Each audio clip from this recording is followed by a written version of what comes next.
when I was about 11 or 12, and I was it's called Homelink. I'd go traveling and stay at different families' homes, and they'd all have something that kind of said something about the family.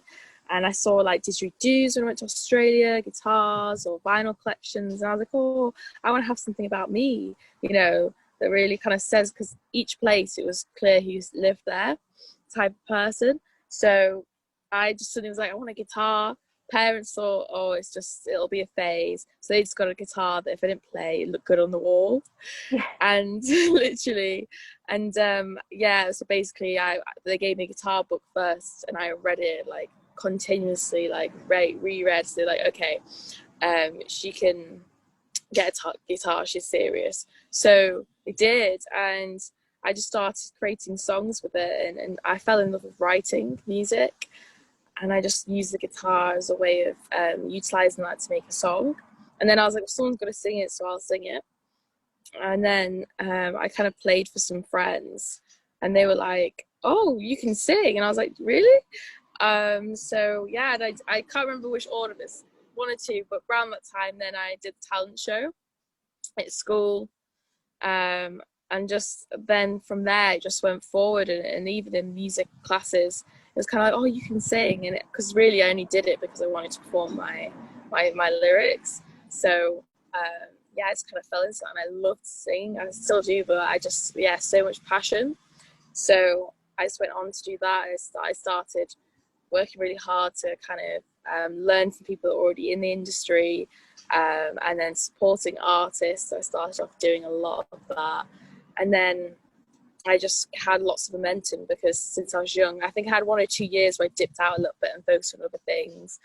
But apart from that, I just kept up the momentum, and then worked 5 days a week doing another job, and then just gigging at night, being my own agent, manager, marketer, everything. And then I ended up getting enough work that I was able to go full time for the past few years now. Yeah, that's amazing. It's so great to hear about the hustle that goes on behind the scenes, because I think a lot of people see people that are into music and don't realize that a lot of the time people are, as you say, their own agent. They're doing the hustle behind the scenes for themselves. How important is that, do you think, for young musicians to kind of keep going and stay motivated? I think it's so important, because you can have a lot of people that are around you in your life that don't necessarily understand, because it isn't what society classes as a career or something worth investing in. So when you've got that, and then also it's drilled into you from a young age, it can feel very daunting. And also then you've got, at a young age, when you're still working on your confidence and getting to who you are, you've got to have that belief in yourself that you're able to do it, and that you can put in the hours for it. And I think it's also self-discipline is a really key, because performing is great, but there's so much more that comes with the job that people don't realize. When it's like, oh, you do what you love, it's like, yes, but I've got to do invoices, I've got to chase people for payments, I've got to look where I'm going to get my next performance at. There's a lot that goes on that you spend hours doing just so you can perform. So I think it's really, a part of it is you kind of got to love the business side. It can't just be music, it needs to be both balanced together. And I think it's the same for any creatives, is valuing your work, that you're like, it is this price, so people pay it, and so you can keep generating revenue to do what you love, and not have it on the side, because you're not pricing it right, that you're able to make a living off it. Yeah, amazing. What great advice. Having that belief in yourself, and that what you said there, that great value in who you are and what you can deliver to people, and being like, actually, no, this is what I'm charging for that. Because you're right, Cumbria itself, it's a beautiful, vast, wonderful place. Lots of music here, but music isn't always one of the main careers here, is it? So I think it's important for young people to see that even if you do live in a small town, if you do live in a rural area, that you can get involved in music, and that value in that, and being like, you know what, yes, I am going to get into music, and I am going to value what I do. It's so important, and it's so nice to hear you talking about that so openly. Thank you. Yeah, I think for me it was just because when I was younger, I never had anyone around me that had been in the industry and had the career to kind of say. So now I just really want to say it, can't emphasize it enough, is, you know, it's not, no, a lot of people won't understand that doesn't matter. It doesn't mean that it's not the right career path for anything. I think as long as you feel like it's right for you, and whatever you feel, that's the right path. So if you feel a passion for it, then that you're going to do well. If you're passionate about something, you're going to do well in it. It's just time. Yeah. And hustling, all that does is speed up that time. Yeah. So you get to the place you kind of want to quicker. Yeah. But yeah, definitely, I think it's really emphasizing that it's not all easy, but it's so worth it, and it's so possible. You can definitely do it. It can happen. It can happen. Brilliant. Okay. So we've got some questions here about songwriting. I know that you've touched on how like that was kind of where you started with your music and stuff, really being into writing, and interesting that you say that the guitar was something that you started with initially as well. Yeah. So somebody's asked here, where do you get the motivation to start writing a song? And then as I can add to that, how to get motivated with writing and stuff. Have you got anything to say about that? What was the first one? When will? Where do you get the motivation to start writing a song? I think with a lot of songwriters, like anything, it's your emotions, it's your experience in life to really share your story so other people can resonate and relate with that. So for me, it's kind of my relationship with nature. I really appreciate it, how that's changed and grown so much over time, and just my journey through situations, experiences, and even the music industry I've written songs about. But it's just really a good way of expressing how you feel. You know, people do it in different ways. They have hobbies outside of work, or they do drawing or art, but songwriting is a really therapeutic way of discovering how you feel also. So sometimes I'll just let myself write, and all this stuff will come up to surface that I didn't realize truly that I felt that much, and I'm just away writing. So it's a really good way of discovering that, and also just strengthening the skill. Yeah. Literally. And kind of, sorry, also. No, you go. It's also not being harsh on yourself. People expect them to be perfect songwriters from day one, and anyone that's amazing at songwriting, you know, there's some people, like anything, that it comes more naturally to them, but we all start out like that. The whole point is you just got to start, and over time it's practice. I think anyone that's been successful in any industry, is just practice, and eventually one day you'll just click. I mean, obviously it's over time, but one day you'll just realize like, gosh, I never used to be able to write a song this quickly, or, you know, it really is just practice. Yeah. It doesn't mean you've not got the talent if the first song or a few that you write is just like, this is rubbish to you, or I don't want to share this with anyone, this is embarrassing. You know, that's totally normal. That's how it is. Yeah. So do you think we've talked to a few of our guests about this in terms of like writing and how often that they write, and you know, some people have said that they keep a journal and that they keep like a songwriting book and stuff, and some people have said that they literally won't write anything, and then when they're inspired they'll write. So they'll maybe go months without writing. For you, is it kind of, do you keep a journal? Are you always writing? Are you always kind of having that free flow of thought and feelings and stuff? Does that help you at all? I think as a creative, you change, like you ebb and flow with things. I think that's kind of part of being a creative, is that you're not necessarily stuck in one box and stay there. So I used to have a notepad and pen with me in my handbag every day, always.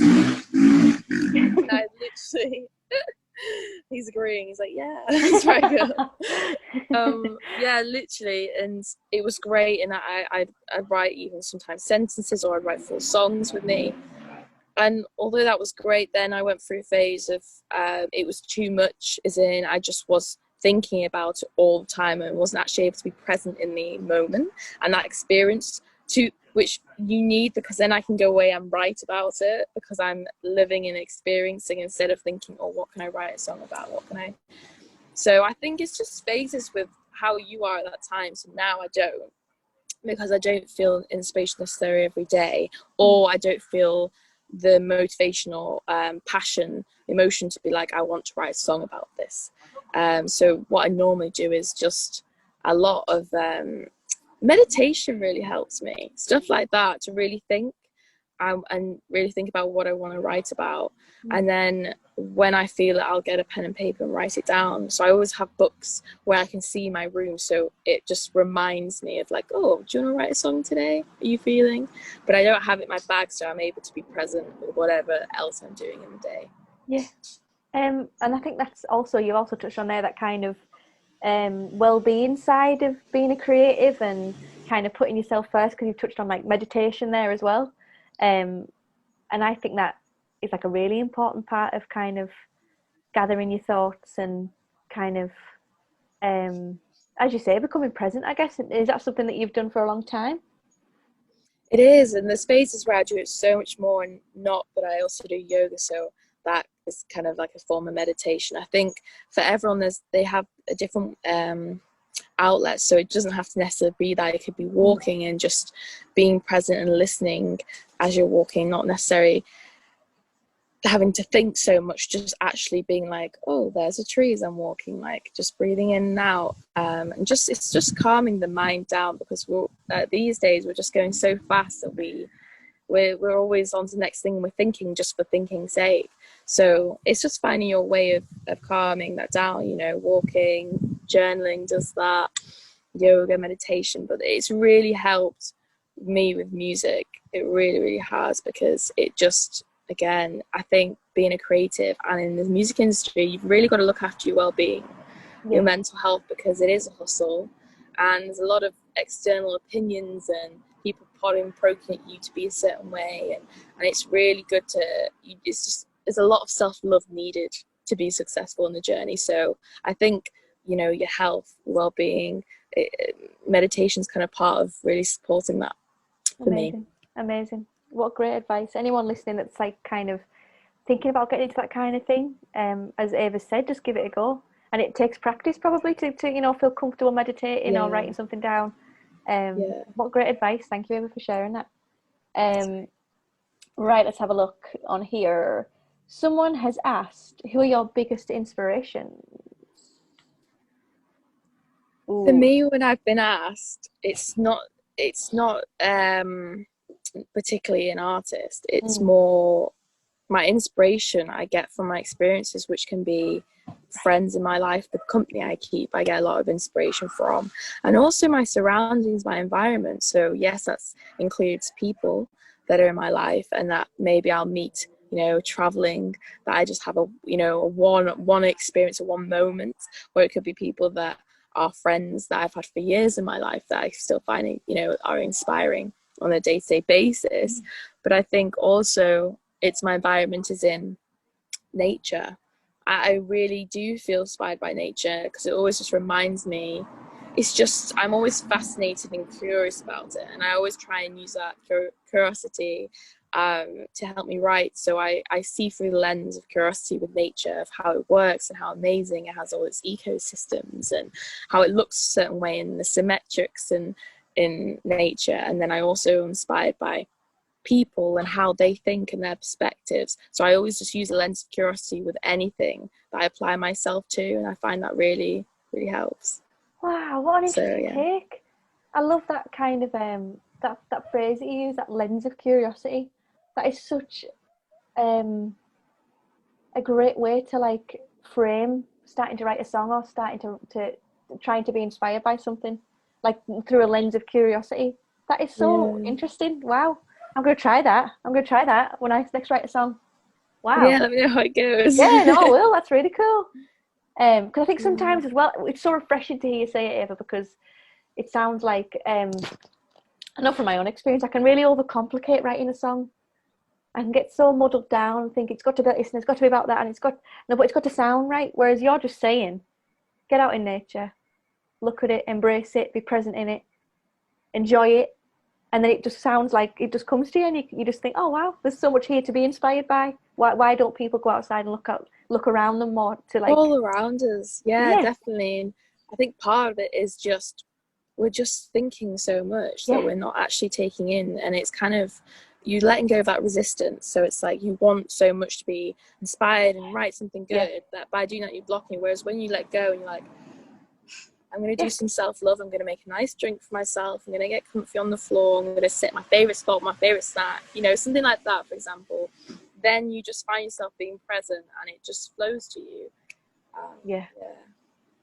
Wow. Wowza. I love it. Someone here has asked, you touched on it a little bit, but seem to be quite interested in you travelling. We've had another guest on Meet the Music before that spent a bit of time in Australia, but I understand that you've been to lots of different places, haven't you? Performing and stuff. So do you want to touch on how travelling kind of plays a part in your kind of musical journey and how that's influenced your music? So much. So much. It's a big part of the lifestyle as well. Because being a creative and then being a musician in the music industry is a different way of life. That's why society kind of rejects it, because it is different. You're not keeping to those norms of how you express yourself. I mean, you put yourself out there being an artist. For everyone to judge is very, very different. So for me, traveling is just really, it's part of the way of being, a lifestyle. You're being exposed to all these different cultures. It changes how you are because you're very open to different ways of living and people's life stories. And yeah, you see the bigger picture of things, and you kind of come out of your world and be like, there's so much other things going on and people have got going on themselves. And also nature, the variety of nature when you travel, the themes, I find that so inspiring. And the conversations I have with strangers so inspiring, and the generosity from strangers is so inspiring. And it's just a reminder of all these things that we know deep down, but it just reminds you, because you forget in your 9 to 5 or day-to-day job or hustle, and you're just focused on music so much, you forget all these different aspects of life. So I just find it so inspiring, because again, to write something new, you have to do something different. To create something new, you have to do something different. So if I'm hustling all the time trying to do music and I'm only focused on music, I'm not able to get something different to inspire my music. So it'll just be recycled. So for me, it really has, and touring with music's been amazing, because it's just spreading it to a larger audience. And there's certain countries that prefer your music more than other places, and it's really interesting to find. And it's just an amazing gift to share with people and to travel around with, and see that people actually really appreciate it. I must say, I like talking to you. It's so interesting to hear your take on being a creative and being a musician, and it's like you seem to have this very open open and warm attitude to music and creating, and it's so refreshing to hear somebody saying that, to create, you've got to live your life as well and experience life and take it all in. Because so often people are always so bothered about the, as you say, thinking too much about it, thinking about it's got to be this, it's got to be that. But you're saying be open to it, let it come to you almost, which is such a refreshing thing to hear. And I think a lot of people at the minute, we've got a bit of time, haven't we, at the minute during, this crazy time to like take a minute and think about things a little bit, the right things a little bit more. And definitely be a bit more mindful. Mindful, 100%, that is the word. It is just being mindful, because I think you realize you have all these beliefs attached to, this is what I have to do to make it in the industry. This is what I have to, there's a sacrifice. It's really hard to make money in the industry. And part of that problem is the fact that we think that we're passing it on, and we're encouraging it. So if we get rid of those beliefs, like, actually, I can make loads of money from my art, it's bloody amazing. Like, it's worth paying for. It's got value. It's bringing joy to people, not doubting yourself with that. That's part of changing this whole belief that's just being passed on generation to generation. That is part of the issue. It doesn't have to be that way. Part of what's creating it is the fact that people think that and pass it on. So this time is great, because it's really looking into like, what have I told myself I have to do or sacrifice to do music? Because I've been myself, from personal experience in the past, no one particularly told me. I'm sure subconsciously with hints or with society or things I've watched in interviews, but I was like, oh, I can't have a relationship if I want to do this career. So I completely sacrificed anyone I'd meet that I thought was quite nice, because I was like, I don't have time for you. I don't have time for that. If I want to do well in music, I've just got to give all my energy to it. Right. And so I think that's why now I'm able to give the other point of views, because of the contrast. I've experienced the extreme of living that way and seeing that actually this isn't truth. This isn't right. This is not how it works. And actually you don't have to sacrifice at all. You don't have to sacrifice time with family to do it, particularly. Like, the whole point is you want to make it work long term. So to work long term, you have to look after yourself, have the energy to keep putting into it. You know, it's like people have gym memberships, they start in January and then they give up after a month. It's because they're there like they've written a list like, right, 5 days a week I'm doing this many hours, and instead they've not built it up like, I'm going to do a few hours a week. Okay, after a few months I feel better, I'm going to top that up a bit more, because you've got a life. Yeah. And that means all sorts of other things going on. So you're adding music into the mix. So you've got to, accept and understand and self-love really for yourself that, there's other things going on in your life. Yeah. And some days you'll have more going on than others. But as long as you're consistent with doing it often, regularly, little but often, it really is, you'll be okay. And that's why I think self-love with it, mindful and self-love is such a key part of being successful and being happy as well in the industry. Thank you for that, Ava. Really important, guys. And if you're listening along and you're thinking, that resonates with me, I do a little bit of that, I should do more of that, just give it a go, as Ava says. It's that practice again. I guess it goes back to that thing of that daily practice, doing a little bit of this, maybe trying a little bit of meditation, seeing if that works for you. If it doesn't work for you, it's okay. I think sometimes you do this thing of giving yourself a hard time. If, that doesn't work for me, journaling doesn't work for me, that means I can't do it.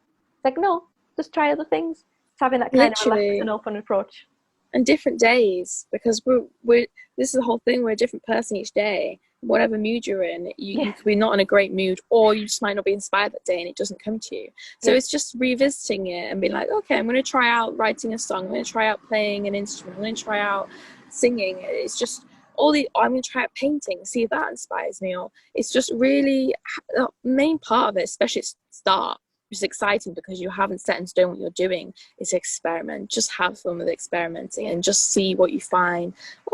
I really enjoy this, or I find myself naturally just picking up, I don't know, a pen and writing lyrics down, like, it just comes to me. I don't have to force it. Yeah, brilliant. We've got 2 more questions that I've got here. Someone has asked a question about something about the music industry and coronavirus. And someone said, how do you think the music industry will recover after coronavirus? Or how will it change? That kind of question. Have you got any thoughts on that? Have you kind of experienced any of that during this time? I think that with this, we've never had this situation before to go off or predict. So for really anyone, even the experts who look at statistics, they can't really say. None of us know. But all I know is that human beings are amazing at adapting. And we always find a way, because we always look back and go, God, how did it do that? But you do, because when you're in that environment, you just do. You learn to adapt to the situation. So I'm excited to see how we reinvent ourselves. And I'm also, I do feel for the industry, because we're already kind of not treated the same as other industries out there. And this has obviously took a toll on us. And there's not been the same support from the government in general to actually support us through this time. Myself, I've not been eligible for any government support, and I've not been able to perform for 6 months, and I'm still not allowed to with government's policy.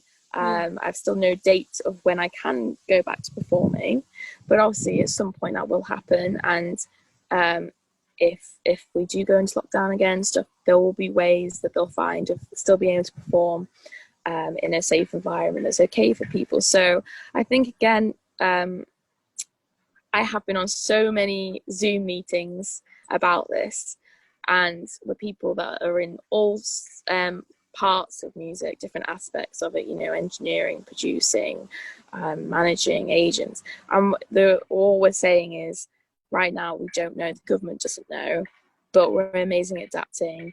And just for now, whilst you've got all this time, just really promote your music online, because you've got the time for it. All that energy you would use, I don't know, performing live, or use the time to really practice your guitar, so when you can perform, your skills are so much better. You've used the time wisely.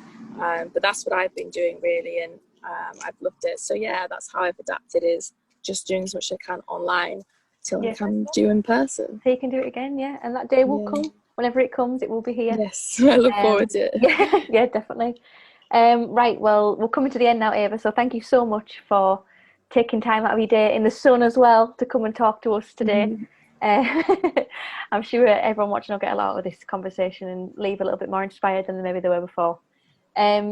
So we do a thing at Soundwave called Song of the Week, and everyone gets involved with it and shares a song that they've been really into, or an artist they've been really into, that everyone should go and listen to. So have you got anything that you've been really into at the minute, or a singer, songwriter, band, anyone? Kareem Bailey Ray. Oh wow, great choice. And Just Like a Star, particular one I like. I love all her stuff, but she's just so calming to listen to. She's kind of what I call like the Sunday vibe music. She calms you down. Her lyrics inspire you to write. It's very, for me anyway, it sparks imagination. Listen to the lyrics, and I have so many fond memories as well. Whenever I listen to it, I like to do that with music. You know, I'll only play a certain playlist for certain songs when I'm at certain occasions. So when I listen back, it brings back those memories. Yeah. So yeah, I think she would be my song of the week. Brilliant, Kareem Bailey Ray. Just Like a Star, was that? Just Like a Star. Yes. Yeah. Check out, everybody. Well, this has been Ava talking to us today, everyone. So go and give her a follow, listen to her music, and get writing. Let me know your thoughts. Hope you enjoy the music. Yeah, put some comments below and let us know what you thought about it all. And thank you very much, Ava. Thank you for having me.